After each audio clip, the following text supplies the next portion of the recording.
बिस्मि रब्बिश शुहदा रब्बना अफ्तह बैनना व बैन कौमिना व अंत खैरुल फातिहीन। मुहर्रमुल हराम इस्लामी साल जे कमरी हिसाब जो शुरुआती महीनो आहे। फ़क़्सुसिल क़सस लअल्लहुम यतज़क्करून। धरतीअ जा उहे दास्तान जेके इंसानी तारीख़ जो अमूल सरमायो आहिनि। वाक़िए करबला उन्हनि दास्ताननि जो सरमोड़ दास्तान आहे, जंहिंखे पाण जेतिरी गहराईअ में जाचूं था, परखियूं था, उन गहराईअ में जेकॾहिं असांजा क़ल्ब ईमान सां मुनव्वर आहिनि, असांजे रूह में कलमा तय्यबा जी ताज़गी मौजूदु आहे, असांजे लाइ हिदायत जा, रहनुमाईअ जा, ईमान सां भरपूर ज़िंदगी गुज़ारण जा उहे गस कुशादा थी साम्हूं अचनि था, जेके सिरात मुस्तक़ीम आहिनि ऐं जिन जो मरकज़ी किरदार सय्यदुश शुहदा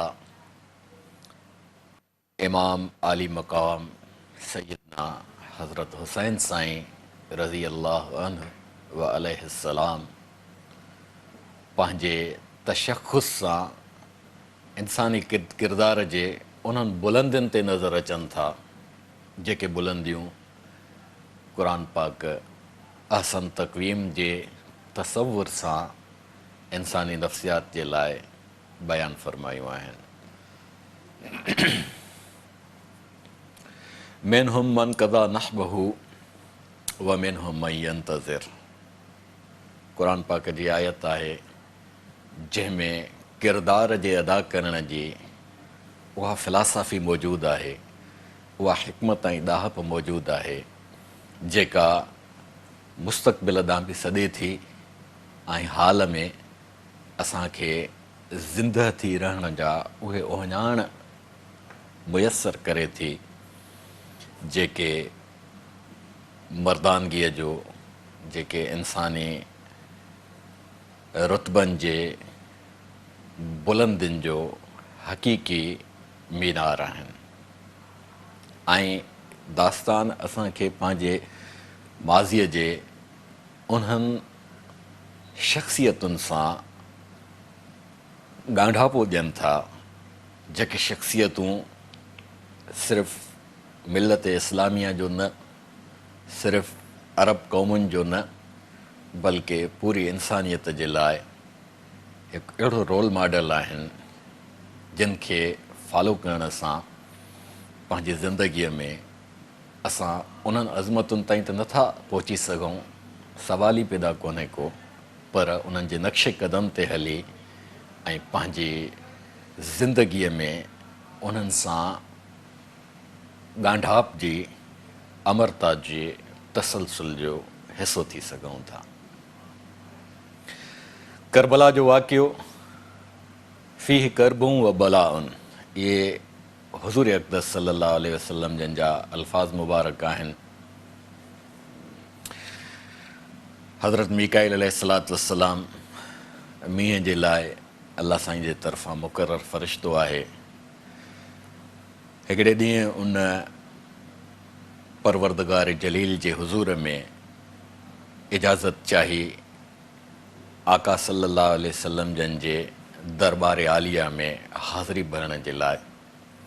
इजाज़त मुरहमत थी जॾहिं हज़रत मीकाईल अलैहिस्सलाम दरबार रिसालत सल्लल्लाहु अलैहि वसल्लम में तशरीफ़ फरमा थिया, त हसनैन करीमैन अलैहिमुत तस्लीमात आका सल्लल्लाहु अलैहि वसल्लम जन जे रूबरू, बल्कि पंहिंजे नाने साईं जे मुक़द्दस वजूद जे हुज़ूर में मौजूदु हुया, जेके टहलजी रहिया हुआ, बहलजी रहिया हुआ ऐं आका जन जूं शफ़क़तूं मुहबतूं माणे ऐं तरबियत जो उहो जोहर हासिल करे रहिया हुआ, जंहिं तरबियत जे जोहर सां हुननि खे अॻिते हली धरतीअ जे अहिड़ा किरदार जा अणमिट नक्श चिटणा हुया जेके नक्श इंसानियत जे ॻाट ऊचे करण जे लाइ ऑक्सीजन जो कमाल किरदार रखनि था। जेकॾहिं उन्हनि खे कढी छॾियो त इंसानी किरदार जो जेको मुजस्सम आहे उहो बेसाहो थी वेंदो। हज़रत मीकाईल अलैहिस्सलाम आका जन खां पुछनि था त तव्हां हिननि खे एतिरो प्यारु कयो था। आका जन जे लबनि मुबारकनि ते मुस्कुराहट तरी थी अचे ऐं हज़रत मीकाईल अलैहिस्सलाम जे चहिरे मुजम्मल में गंभीरता जा आसार उभरी अचनि था ऐं अर्ज़ु कनि था त आका तव्हांखे अल्लाह जे हुकुम सां मां इन पासे ॾे मुतवजह करण जे लाइ बि हाज़िर थियो आहियां त हीअ शहज़ादा अल्लाह जे दीन जे लाइ पंहिंजो सिर घोरींदा। ऐं पोइ हज़रत मीकाईल अलैहिस्सलाम आका जन खे उन धरतीअ जे हिसे मां मिटीअ जी लप खणी ख़िदमत में पेश कई जेका आका सल्लल्लाहु अलैहि वसल्लम जन पंहिंजे हरम मुबारकनि में पेश कई, जंहिंमें साइण उम्मे सलमा रज़ी अल्लाह अन्हा उन मिटीअ खे हिकु शीशे जी बरनीअ में महफ़ूज़ कयो ऐं पाण फ़रमायनि त जॾहिं हीअ मिटी ॻाढ़ी थी वेंदी उन ॾींहुं मुंहिंजो लाॾलो दोहिटो इमाम आली मक़ाम सैयदना हज़रत हुसैन साईं रज़ी अल्लाह अन्हु जन अल्लाह साईं जे हुज़ूर में अघामजी चुका हूंदा ऐं दीन तां घोरजी चुका हूंदा। ज़ाहिरी ॻाल्हि आहे हदीस पाक में आका सल्लल्लाहु अलैहि वसल्लम जन जेको फ़रमान फ़रमाइनि था उन जी थियणी अण थियणी हुई ऐं हज़रत हुसैन साईं जे समाअतुनि में बि उहे अल्फाज़ ॿुरिया। इहो ज़िंदगीअ जो हिकिड़ो कमाल मुशाहिदो आहे त इंसान खे पंहिंजे मुस्तक़बिल जो ओहञाण पंहिंजे मुस्तक़बिल बाबति परूड़ हिकु अहिड़ी आला हस्तीअ जे तरफ़ां ॾिनी वञे जेका हस्ती सैयदुल अंबिया आहे, जेका हस्ती पूरी काइनात जी मॉडल हस्ती आहे, जेका वजह काइनात आहे। हुज़ूर सल्लल्लाहु अलैहि वसल्लम जन जेको पैगाम खणी आया आहिनि इन दीन इंदल्लाहिल इस्लाम, इस्लाम सिर्फ़ु हिकु मज़हब नाहे, इस्लाम सिर्फ़ु दीन ताईं महदूद हिकिड़ो ज़ावियो नाहे, बल्कि फितरत खे पंहिंजे पूरे जमाल ऐं कमाल सां ज़ाविये में आणे जेकॾहिं असां बंदि कयूं त फितरत जे तर्जुमानीअ जे लाइ लफ़्ज़ इस्लाम खां वधीक बहितरीन को बि डिक्शनरी की दुनिया जी कंहिं बि डिक्शनरीअ में अहिड़ो लफ़्ज़ मुतबादल कोन्हे। फितरत अल्लाह हिल्लती फ़तन्नास अलैहा ला तब्दील लिख़ल्क़िल्लाह, अल्लाह साईं जंहिं जोड़ ते माण्हूअ खे जोड़ियो आहे उन जोड़ में हुन पंहिंजे रूह जी जेका पालूट फ़रमाई आहे उहो रूह दरअसल रोशनी आहे, नूर आहे जेको इंसान में इल्म अमल ऐं फ़ज़ीलतुनि जा कमालात पेटे थो। इहो ई इस्लाम आहे जेको इंसानियत खे अहसन तक़वीम जे तरफ़ वठी ऐं असफल साफ़िलीन जे पस्तियुनि खां बचाए थो। लियुज़हिरहु अलद्दीन कुल्लिही, धरतीअ ते जेके बि नज़रिया आहिनि उन्हनि सभिनी नज़रियनि ते हावी नज़रियो आहे इस्लाम। सबबु छा आहे? उन में इंसानी मुसावात जी जेका ॻाल्हि थियल आहे उन में तबक़ाती निज़ाम खे कुचलियो वियो, उन में बिना महिनत जे ईंदड़ हर कमाईअ खे व्याज करार ॾेई हराम करार ॾिनो वियो, इंसानी आज़ादीअ खे इंसानियत जो अनमोल तरीन जोहर करार ॾिनो वियो ऐं कंहिं बि हस्तीअ जी इंसान जे मथां मर्ज़ी हलण जे तसवुर खे हमेशह जे लाइ बातिल करार ॾिनो वियो, कूड़ करार ॾिनो वियो। ला युमिनु अहदुकुम हत्ता युहिब्ब लिअख़ीहि मा युहिब्बु लिनफ़्सिही, ईमान जो बुनियादी इन शइ ते रखियो वियो त ॿियनि जे लाइ उहो ई पसंदि कयो जेको तव्हां पंहिंजे लाइ पसंदि कयो था। यअलम ख़ाइनतल आयुन व मा तुख़फ़ि सुदूर, सिर्फ़ ज़ुबानी ॻाल्हि न हलंदी बल्कि सीननि जे ख़ज़ाननि में मौजूदु राज़ ऐं इहे वसवसा हुजनि या वहम हुजनि या ग़लति इरादा हुजनि या मुस्बत किरदार जा ख़ूबसूरत ख़्वाब हुजनि, इन हद ताईं जो अखियुनि जी चुरपुर ते बि परवरदिगार आलम नज़र रखे थो त उहे ख़यानत थियूं कनि या अमानतदारी थियूं कनि। उन्हनि जी निहार में, उन्हनि जी घूर में मुस्बत ज़ावियो आहे या मनफ़ी ज़ावियो आहे, परवरदिगार उहे सभु ॼाणे थो।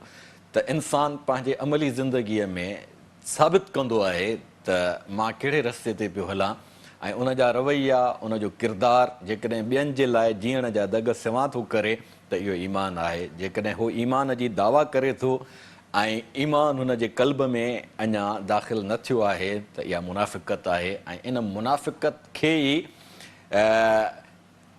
क़ुर पाक निंदे ऐं इस्लाम जे तरफ़ सॾु कंदे फ़रमाए थो उदख़ुलू फ़ी सिल्म काफ़। उथण खां सुम्हण ताईं, सुम्हण खां जाॻण ताईं, जाॻण खां चुरपुर ताईं, चुरपुर खां ज़िंदगीअ जे जेके बि नशिस्तो बरख़ास्त आहिनि सभिनी में इस्लामी अहकामात जो निफ़ाज़ कुदरती मौजूदु आहे। हिकिड़ो सॉफ्टवेयर आहे जेको इंस्टॉल थियल आहे, कुल मौलूदी यूलद अला फितरत अल इस्लाम। त हर ॿारु जेको ॼमे थो उन में ही ऑटोमेटिकली सॉफ्टवेयर अपलोड थियल हूंदो आहे त उहो फितरत जे रस्ते ते हले ऐं फितरत जे रस्ते जी जो आगाज़ आज़ादी आहे, जंहिं आज़ादीअ जो उनवान ला इलाहा इल्लल्लाह मुहम्मद रसूलुल्लाह उन जो अंजाम आहे। त इंसानु जॾहिं ॼमे थो त आज़ादु थी थो ॼमे। हज़रत उमर साईं फरमायो हो कंहिं ग़ालिबन शाम जे गवर्नर खे जंहिं वेटिंग रूम ठहिरायो हो, उनखे सॼे फरमायनि त जिन इंसाननि खे अलाह साईं माउ जे पेटां आज़ादु तवल्लुद फरमायो आहे, आज़ादु जनमु ॾिनो आहे, तूं केरु थींदो आहे जेको उन्हनि खे इंतज़ार गाह जे ज़ंजीरनि सां पंहिंजी मर्ज़ीअ ते थो हलाए। अचु गवर्नरी छॾ, हे बैतुल माल जूं बकरियूं आहिनि, रिढूं आहिनि, वञी उहे चार। इन में तज़लील न हुई बल्कि इंसानियत जे पासदारीअ जे लाइ हिकिड़ो उहो अमली पैगाम आहे जेको इंसान जी आज़ादीअ जो अलम ऊचो करे थो ॾेखारे। सैयदना हज़रत हुसैन साईं मुज़ाहमत छो था फरमाइनि? फ़ीह करबूं व बलाउनि, धरतीअ जो उहो ख़ितो जिते रुगो करबो बला आहे। कर्ब चइबो आहे अज़ियत खे, बला चइबो आहे मुसीबत खे। मुसीबत हुजे बराए मुसीबत उनखे भोगणु आसान हूंदो आहे। मुसीबत जंहिंमें अज़ियतूं ई अज़ियतूं हुजनि, रुगो मुसीबतुनि जे मथां मुसीबतूं हुजनि त उन्हनि खे भोगणु वॾो इम्तिहान हूंदो आहे। हसिबन नास ऐं यक़ूलू आमन्ना वहुम ला युफ़्तनून। त ईमान जे कमालात जे लाइ इम्तिहान ओतिरो सख़्तु हूंदो आहे। सैयदना हज़रत इब्राहिम अलैहिस्सलातु वस्सलाम अबुल अंबिया आहिनि। हज़रत इस्माइल अलैहिस्सलाम जी नस्ल मां कुरैश जी फैमिलीअ में आका हज़रत मुहम्मद मुस्तफ़ा सल्लल्लाहु अलैहि वसल्लम जन ख़ातमुल अंबिया जी जॾहिं मोहरे नबूवत माणनि था त इन जो मतिलबु इहो आहे त इंसानी आज़ादीअ जा ता क़यामत ज़िम्मेवार शख़्सियत आहिनि जिन इंसाननि जे ख़ुशहाली, आज़ादी ऐं तरक़ीअ खे उहा इम्कानी सूरत अता फ़रमाई आहे जंहिंखे दुनिया जी का बि नेगेटिव ताक़त कॾहिं बि मेसारे या धुंधलो करे नथी सघे। रसूलुल्लाह सल्लल्लाहु अलैहि वसल्लम जन अल यौम अकमलतु लकुम दीनकुम जे नारे सां अलाह जे अमर खे जॾहिं धरतीअ ते नाफ़िज़ फ़रमायो त उन ॾींहुं पाण फ़रमायनि हलक कैसर फला कैसर बअदहू, हलक किसरा फला किसरा बअदहू। कैसर ऐं किसरा ॿ शहनशाहियतूं आहिनि, रोम ऐं ईरान, जेके धरतीअ ते इस्तेसाली सल्तनतूं आहिनि, जेके ॿियनि सभिनी दुनिया जे क़ौमुनि खे पंहिंजे मुठ में बंदि कयूं वेठियूं आहिनि, उन्हनि खे लुटनि थियूं, उन्हनि खे फुरनि थियूं ऐं उन्हनि जे मथां पंहिंजी मर्ज़ी मुसलत थियूं कनि। रसूलुल्लाह सल्लल्लाहु अलैहि वसल्लम जन इस्लाम जे पैगाम खे जेको इंसानियत जे अलमबरदारीअ जो पैगाम आहे उन्हनि खे सभिनी दीननि ते हावी फ़रमाए कैसरियत ऐं किसरवियत जे साम्राजी ज़हनियत खे कुचले धूड़ करे था छॾनि। जॾहिं इंसानियत जो अलम ऊचो थो थिए ऐं उन अलम जे ऊचाईअ खे वरी सरनगू करण जे लाइ जेके बातिल कुवतूं कर खणनि थियूं, उन्हनि बातिल कुवतुनि में जॾहिं हज़रत हुसैन साईं जे दौर में उन्हनि बातिल कुवतुनि में साह थो पए ऐं हज़रत हुसैन साईं खे कैसरियत ऐं किसरवियत वांगुरु उहे साम्राजी कुवतूं पंहिंजे आॾो झुकाइण थियूं चाहिनि त ला इलाहा इल्लल्लाह जी सदा जेका हुननि जे रत में मौजूदु आहे उहा हुननि खे उन इनकार ते मजबूर थी करे जेको इनकार हज़रत इब्राहिम अलैहिस्सलाम जी सुन्नत आहे ऐं जेको दीन हनीफ़ियत जो बुनियादी जोहर आहे। ॻाल्हियुनि जो सिलसिलो जारी रहंदो। वठूं था हिकिड़ी नंढड़ी साही।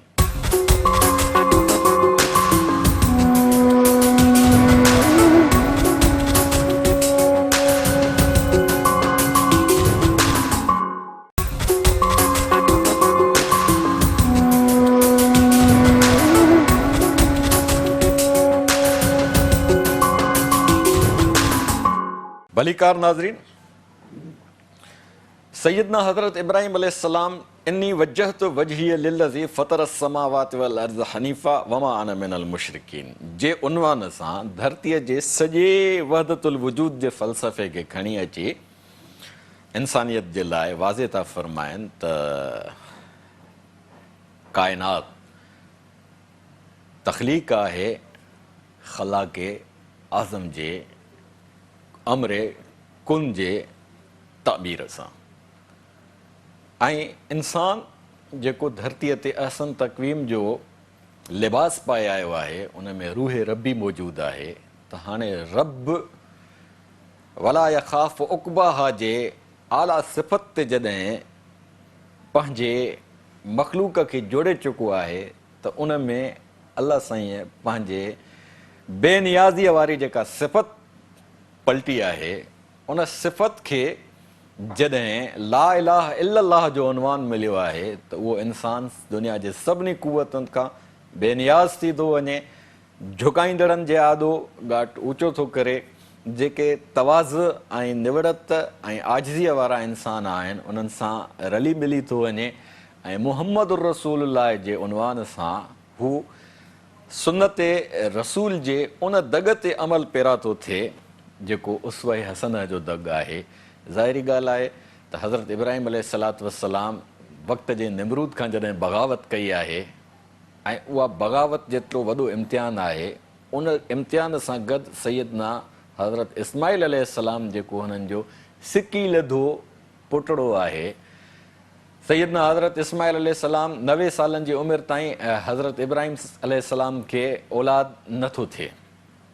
अलाह साईं जे हुज़ूर में हू दुआ था घुरनि त बीबी सारा साइण जी हिकिड़ी ग़ुलाम आहे बीबी सैयदा अम्मा हाजरा साइण ऐं उन्हनि सां हुननि जो निकाह था फ़रमाइनि जंहिंमां हुननि खे अलाह साईं हज़रत इस्माइल अलैहिस्सलाम अता थो करे। 90 सालनि जी उमिरि में केतिरो इंसानु सिकंदो थो रहे पंहिंजे औलाद जे लाइ। हज़रत इस्माइल अलैहिस्सलाम जॾहिं पंधु करण जहिड़ा थियनि था त अलाह साईं हुननि खे हिकिड़े ख़्वाब में बेशारत बि ॾिए थो ऐं हुकुम बि फ़रमाए थो ऐं हज़रत इस्माइल अलैहिस्सलाम खे पंहिंजो अज़ीम वालिद अबुल अंबिया सैयदना हज़रत इब्राहिम ख़्वाब पेश थो करे इन्नी अरा फिल मनाम अन्नी अज़बहुक फंज़ुर माज़ा तरा। इस्माइल मां ॾिसां थो त मां तोखे अलाह जे रस्ते में घोरियां थो, तुंहिंजो छा इरादो आहे? त हज़रत इस्माइल अलैहिस्सलाम चए थो त मां सबुर कंदड़नि मां आहियां ऐं जेको तव्हांखे हुकुम थियो आहे उन ते अमल कयो। मां मूं में तव्हां का बि हबक ऐं लग़्ज़श न ॾिसंदा। ईअं ई थियो। वफ़दैनाहु बिज़िब्हिन अज़ीम। हज़रत इस्माइल अलैहिस्सलाम जे सिर खे अलाह साईं तहफ़ुज़ ॾिनो ऐं पोइ वफ़दैनाहु बिज़िब्हिन अज़ीम जी जेका बिशारत आई, दरअसल इहा बिशारत आहे पर पंहिंजे मौजूदा वक़्त में हिकु वॾी आज़माइश बि आहे। ऐं अज़ीम ज़िबह जेका हज़रत इस्माइल जे ज़िबह सां आगाज़ जी रस्ते ते हले थी ऐं सैयदना हज़रत हुसैन साईं जे शहादत सां पंहिंजे तकमील खे पहुचे थी। हज़रत हुसैन साईं जॾहिं मैदान करबला जो रुख़ कनि था त उन्हनि जे आॾो खोड़ सातरा अहिड़ा मशवरा अचनि था जेके हुननि खे मना था कनि त तव्हां वक़्त जे उन साम्राजी कुवतुनि सां टकराइजण जे बजाए मुज़ाहमत जो इहो रस्तो इख़्तियार न कयो जंहिंमें तव्हांखे घोरियो वेंदो, जंहिंमें तव्हांखे अज़ियतूं ॾिनियूं वेंदियूं। पर हज़रत हुसैन साईं फ़रमाइनि था त मूं आका खे पंहिंजे नाना साईं खे ख़्वाब में ॾिठो आहे, जिन मूंखे जेका ॻाल्हि फरमाई आहे मां उहा कंहिंसां बि न वंडींदुसि जेसिताईं वञी मां उन्हनि जे दरबार में हाज़िर थियां ऐं उन्हनि सां मुंहुं साम्हूं थी मुलाक़ी थियां, यानी अलाह जे हुज़ूर में, जन्नत बरी में। त हज़रत हुसैन साईं जे रूह में जेका ख़्वाब जे ज़रिए तहलील शइ थियल आहे, उहा आका जे ऐं इमाम हुसैन साईं जे विच में हिकिड़ो राज़ आहे। बज़ाहिर ॾिसनि था मौत साम्हूं राकास वांगुरु डोड़ंदो थो अचे, जेको धरतीअ जे अज़ीम तरीन ख़ानदान खे हिक ई गीत में गिड़काइण जे लाइ तारा फोटारियूं वेठो आहे, पर ही जवान जेको अनमोल शहज़ादो आहे, जेको शबीह रसूलुल्लाह आहे, सहाबा किराम हुज़ूर जंहिंजे विसाल खां पोइ, जंहिंजे दीदार मां, जंहिंजे अख़लाक़ मां, जंहिंजे सीरत मां हर लिहाज़ खां आका जूं सिकूं लाहिनि था, उहे जॾहिं मैदान कारज़ार में अचनि था, बातिल खे ललकारनि था ऐं अख़लाक़ जे उन बुलंदीअ ते अची बीहनि था जेका बुलंदी इंसानियत जे तारीख़ में जेको उहिञाण चिटे वई आहे। ऐं पाण ख़ुतबो था फ़रमाइनि, जॾहिं राति जे ऊंदाहीअ में मेणबतियूं ऐं ॾीआ विसाए फ़रमाइनि था त जेको मूंसां रहणु चाहे रहे, जेको वञणु चाहे उन जा रस्ता खुलियल आहिनि, मां कंहिं ते बि को दोरापो न ॾींदुसि ऐं मां कंहिंखे बि ज़ोर नथो भरियां। मां अलाह जे रस्ते में घोरजण जे लाइ आयो आहियां, तंहिंजे करे कंहिं ते ला तसरीब अलैकुमुल यौम, न मां इंतकाम वठंदुसि ऐं न ई वरी मां कंहिंखे दोरापो ॾींदुसि। अख़लाक जो इहो एॾो वॾो मुजस्सम किरदारु आहे जेको इंसानु मौत जे मुंहं में बि ऐं पंहिंजनि उन्हनि साथियुनि खे आछे थो त जेको मूंसां रहणु चाहे बेशक रहे, जेको वञणु चाहे मता शर्मिंदगी महसूसु करे सोझरे में त मूंसां अखियूं न मिलाए सघे, मां ऊंदहि कई आहे ऐं तव्हां रवाना थी वञो। उहा ऊंदहि दरअसल पंहिंजे जोहर में हिकु अहिड़ो सोझरो हुई जंहिं सोझरे मां अॼु बि असां ईमान जी उहा ताबिश महसूसु कयूं था, हासिलु कयूं था, जेका असांजे रूहनि खे तवानो रखे थी। कहिड़ी ॻाल्हि हुई जंहिंखे हज़रत हुसैन साईं न कयो? ला इलाहा इल्लल्लाह जो उहो फ़लसफ़ो जेको इंसानी आज़ादीअ जो उहिञाण हुयो, जेको धरतीअ ते उन्हनि सरमाए परस्तनि जे लाइ मौत जो पैगाम हुयो, जेके मुफ़्तखोरीअ ते ऐं अवाम जे टैक्सनि ते पंहिंजे दरबारुनि खे पुरशिकवा इमारतुनि में तश्कील पिया कनि ऐं जेके पंहिंजे मुक़र्रबीन खे बिना कंहिं मेरिट जे नवाज़ींदा पिया वञनि ऐं जेके मुजाहिदीन खे पंहिंजी ज़ाती फ़ौज सम्झी उन्हनि मां धिकारियल मफ़ाद पिया हासिलु कनि ऐं इस्लाम जी उहा मुसल्लह फ़ौज जेका इंसानियत जे दिफ़ा जे लाइ मैदान कारज़ार में मौजूदु आहे, धरतीअ जे समूरे ॻोल्हे ते जिते जिते इस्लाम जो पैगाम पहुची चुको आहे, उहा जॾहिं दरबारी बणिजी थी वञे, छाकाणि त हज़रत हुसैन साईं जेनेटिकल पैगम्बर इस्लाम सल्लल्लाहु अलैहि वसल्लम ख़ातमुल अंबिया जा हक़ीक़ी वारिस आहिनि पंहिंजे दौर में। हज़रत अली साईं जा फ़र्ज़ंद, सैयदा बतूल साईं जा गोशे जिगर, आका सल्लल्लाहु अलैहि वसल्लम जन जा लख़्ते जिगर, उन्हनि खां वधीक इस्लाम जे पामालीअ जो दर्द कंहिंखे पए थी सघियो? सहाबा किराम रज़ी अल्लाह अन्हुम सभु अखियुनि ते, ख़ानदान सभु अखियुनि ते, पर ही बराए रास्त जेके दीन जा वारिस आहिनि, जेके अहले बैत आहिनि, जिन जे मथां जेका ज़िम्मेवारी आहे उहा ओतिरी ज़िम्मेवारी ॿियनि ते नाहे। छो ज़कात हराम कई वई अहल बैत जे मथां? छाकाणि त उन्हनि जी ज़िम्मेवारीअ जो अहसासु एतिरो ऊचो आहे जो हू कंहिंजे माल ते पलजण वारा न आहिनि, ही ॾियण हार आहिनि, वठण हार न आहिनि। सैयदना हज़रत हुसैन साईं जॾहिं ॾिठो, जेको ख़ामोश आहिनि, पर जॾहिं खेनि पतो पवे थो त हिकु इस्लामी ख़िलाफ़त जे, इस्लामी इमामत जे उन मसनद ते हिकु अहिड़ी बातिल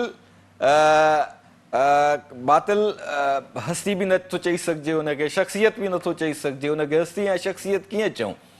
अहिड़ी हिकिड़ी बदकिरदार इंसानी तारीख़ जी मुंडी अची वेठी आहे, जेका पंहिंजे उन्हनि सभिनी ख़राबियुनि खे इस्लाम जो लिबास ओढ़ाइण जे हरकतुनि में जॾहिं महव थी थिए त उन्हनि खे ललकारण जे लाइ मैदान में अचनि था, अकेले सिर न, का बि उन्हनि में अहिड़े क़िस्म जी चाल नाहे जो तावील करे ऐं पंहिंजे ख़ानदान खे परे रखनि ऐं पोइ क़ुरान जे आयतुनि सां या तारीख़ जे तनाज़ुर में उहे पंहिंजे कुटुंब खे बचाइणु चाहींदा हुजनि।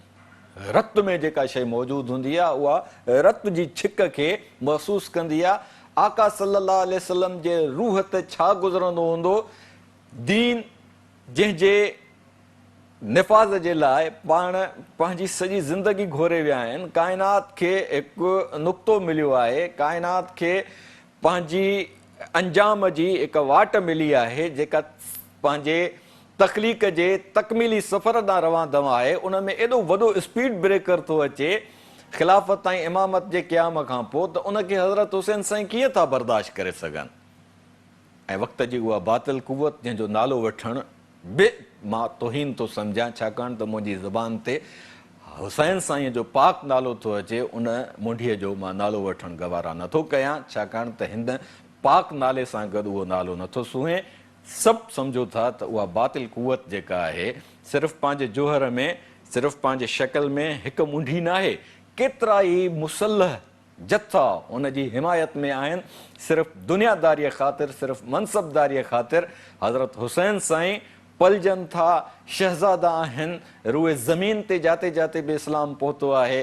उन्हनि जे लाइ सभिनी माण्हुनि जे घरनि जा दरवाज़ा खुलियल आहिनि, दिलनि जा दरवाज़ा खुलियल आहिनि, रूह जा विछाणा विछायल आहिनि, पर पाण उनखे ललकारण जे लाइ जॾहिं मैदान कारज़ार में अचनि था, जॾहिं खेनि यकीन आहे त मूंखे निहतो ऐं अकेलो कयो वियो आहे। हज़रत मुस्लिम बिन अकील खे जॾहिं कासिद बणाए मोकिलनि था मैदान करबला में, त उन सां जेको उहा नाजाइज़ मुंडी जेके तअदी करे थी, जेका उन सां नाजाइज़ी करे उनखे शहादत जो जाम प्यारे थी, उहा ख़बर बि जॾहिं पहुचे थी। हज़रत हानीअ खे जॾहिं शहादत जो जाम प्यारियो थो वञे, उनजे मासूम बचड़नि खे इब्राहिम ऐं मुहम्मद खे जॾहिं मासूमियत में क़तल कयो थो वञे, त हज़रत हुसैन साईं ताईं इहे सभु ख़बरूं पहुचनि थियूं। पोइ बि मैदान कारज़ार में अची जुरतमंदी ऐं बहादुरीअ जो उहो किरदारु अदा कनि था, जेको इस्लाम जो हिकु अहिड़ो ख़ासो आहे जेको तारीख़ जे कंहिं बि ख़ानदान में नसीब जे हिसे में नाहे आयल। ला इकराह फिद्दीन, हज़रत हुसैन साईं जे आॾो फ़लसफ़ो इस्लाम जो वाज़े आहे। हू ॾिसनि था त जेकॾहिं मां हिन बातिल कुवत खे न ललकारींदुसि त ता क़यामत इंसानियत जे लाइ ग़ुलामीअ जा ज़ंजीर तयारु रहंदा। ज़ंजीर अॼु बि तयारु आहिनि, पर उन्हनि ज़ंजीरनि जे ललकारण जे लाइ हुसैनी सदा इंसान जे रूह में पड़ादो बणिजी गूंजे थी। उन रूह में जंहिं रूह में ईमान जो जोहर मौजूदु आहे, उन रूह में जंहिंमें इस्लाम जी नूरानियत मौजूदु आहे। जेके मुनाफ़िक़ आहिनि 1000 दफ़ा उहे हुसैनियत जो नालो वठनि, 1 करोड़ दफ़ा उहे हज़रत हुसैन साईं सां पंहिंजी वाबस्तगीअ जो ऐलान कनि, पर अमली ज़िंदगी इंसान जी हिकु अहिड़ो तय कंदड़ फॉर्मूलो आहे जेको मुनाफ़िक़त ऐं ईमान खे निखेड़े माण्हुनि जे साम्हूं आणे थो। ख़ैरुकुम ख़ैरुल अहली, आका सल्लल्लाहु अलैहि वसल्लम जन फरमाइनि था त भलाईअ जो ओञाण पंहिंजे कुटुंब खां शुरू थो थिए। त असां कुटुंब अल ख़ल्क़ कुल्लुहुम इयालुल्लाह, कुटुंब सिर्फ़ु पेट जावा न हूंदा आहिनि। अलाह साईं फरमाए थो मुंहिंजी मख़लूक मुंहिंजो कुटुंब आहे, मुंहिंजा माण्हू मुंहिंजा भाती आहिनि, मुंहिंजा बाना मुंहिंजा भाती आहिनि। तव्हां अमली ज़िंदगीअ में जेकॾहिं हुसैनी आहियो त हुसैनियत जी जुर्रत, हुसैनियत जी बहादुरी, हुसैनियत जी उहा ललकार किथे आहे? जेकॾहिं आहे त असां हुसैनी सॾाइण में हिकु अरब दफ़ा हक़ बजानिब आहियूं। ऐं जेकॾहिं असां हुसैन साईं जे इस्म गिरामीअ खे, नाम नामीअ खे सिर्फ़ु पंहिंजे धिकारियल मक़सदनि जे लाइ था इस्तेमालु कयूं, त पोइ असां उन बातिल कुवत जी पासदारी था कयूं दरअसल, जिन सैयदना हज़रत हुसैन साईं जे शहादत ते कूड़ा वाॻूअ वारा ॻोढ़ा वहाया हुआ, पर उन्हनि में उहो तासीर न हुयो जेको दिलि जे ग़म खे ज़ाहिर करे सघे। हुसैनियत ला इलाहा इल्लल्लाह जो अमली तफ़सीर आहे। राह हुसैन मुहम्मदुर रसूलुल्लाह जी सदा आहे। अहल बैत जी कुर्बानी ला इलाहा इल्लल्लाह मुहम्मदुर रसूलुल्लाह जो हिकु अहिड़ो माना ख़ेज़ तफ़सीर आहे, जंहिं तफ़सीर जे नुक़्ते नुक़्ते में, हर ज़ेर ऐं ज़बर में, हर पेश ऐं मद में उहा बुलंदी आहे जेका इंसानी तारीख़ जो हिकु अहिड़ो बुलंद मीनार आहे जॾहिं असां जॾहिं ॻाट ऊचो करे निहारींदासीं त असां बि कदावर थींदा वेंदासीं, असांजो किरदार बि असांखे बुलंदनि ॾे वठी वेंदो। ऐं धरतीअ ते जेके बि बातिल कुवतूं आहिनि, जेके सूदखोर आहिनि, जेके सरमाया परस्त आहिनि, जेके इंसानियत जे महिनत खे ऐं पोहरे खे पंहिंजे धिकारियल मक़सदनि जे लाइ रत चूसींदे इस्तेमालु कनि थियूं, उन्हनि सभिनी खे मेसारण जे लाइ मैदान अमल में कुॾी पवणु हुसैनियत जो नालो आहे। जेकॾहिं असां हुसैनी आहियूं त असांखे साबित करणो पवंदो त ग़ुलामी मुर्दाबाद, आज़ादी ज़िंदाबाद, ला इलाहा इल्लल्लाह मुहम्मदुर रसूलुल्लाह सल्लल्लाहु अलैहि वसल्लम, अल्लाहुम्मा सल्लि अला मुहम्मद व अला आलि मुहम्मद।